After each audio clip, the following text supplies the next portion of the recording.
Hi everyone, thanks for tuning in again. My name is Suzanne, this is Mila.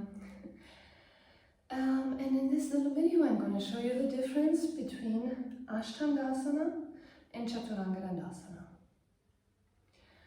Both of these positions are transitions from one position to another, usually from a plank position into a back bend or chest opening that would be cobra or upward facing dog. So they are being executed in every yoga class, in almost every style, during the sun salutations at least. And for some reason, usually in dynamic yoga classes, usually the tendency is to do Chaturanga and Ashtangasana. Unfortunately, many people at the beginning of their yoga journey do not yet have the strength in the triceps, in the shoulder girdle and in the back muscles to perform Chaturanga and Ashtangasana in safety and hurt themselves. That's why I personally prefer to start with Ashtangasana. Ashtangasana, however, is not that popular for some reason. And so I've decided to do this little tutorial on it because I met a lot of students that actually didn't know it existed or didn't know the difference. So again, both positions are transitions. Both of them require and train strength in the triceps. Both of them lead into a back bend, usually. The difference is that in Ashtangasana, you have 8 points of your body on the ground, and that is what Ashtangasana means translated from Sanskrit. You have your feet on the ground, your knees, your chest, your chin and your hands. Whereas your sit bones are remaining up. And that is very strange at the beginning for most people because it's an uncommon position. Even if you are not new to yoga, but you usually don't practice Ashtangasana, I invite you to try it. To give your body a little new stimuli, new impulses, and get used to this.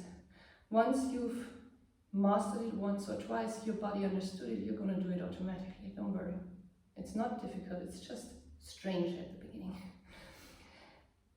Chaturanga and Ashtangasana instead is basically a push-up, a triceps push-up, so your arms are always tucked in, you never flare your elbows open to the side. Hands next to the body. Instead of pushing up, however, you're lowering down from a plank. So that does require a certain strength and stability in the shoulder girdle, the arms and the back. We're going to look at it now, and then I hope you enjoy practicing it. And I invite you to practice your version, the version that is right for you in your current state of your practice, instead of simply trying to do Chaturanga, Chaturanga, Chaturanga until you hurt your back or your elbow or your shoulder. Just on a side note. Okay. We are starting in plank for both of these positions. And please make sure also in your practice when you're in a plank, but just as being in Chaturanga and down dog, fingers are spread wide open, your weight is on the inside of your wrist, so between the area between your index finger and your thumb.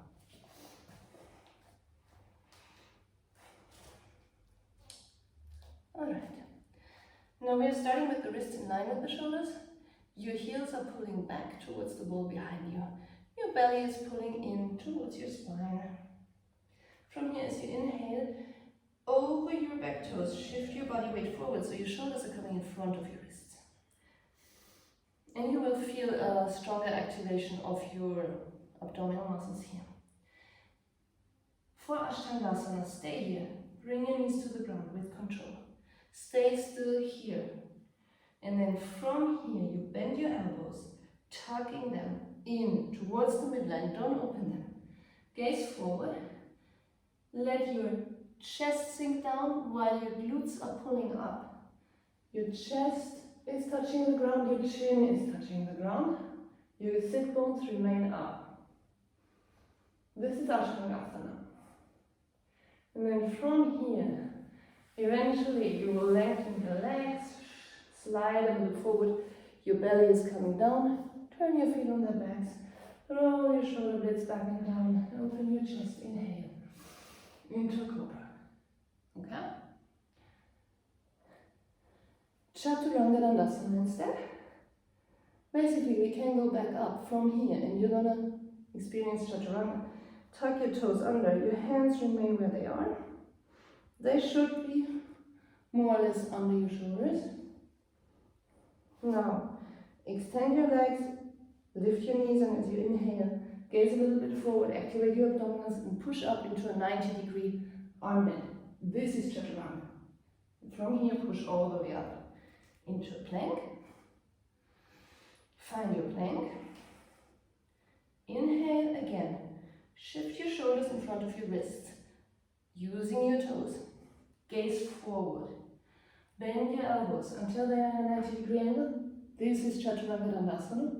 And from here, shift a little bit forward, open your chest, turn your feet on the back. Draw your shoulders back and down, lengthen. Upward facing dog. Turn your feet one at a time. Downward facing dog.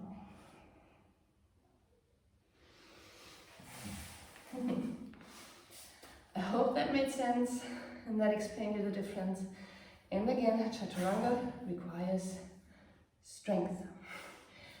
Practice Ashtangasana and it will lead you to Chaturanga.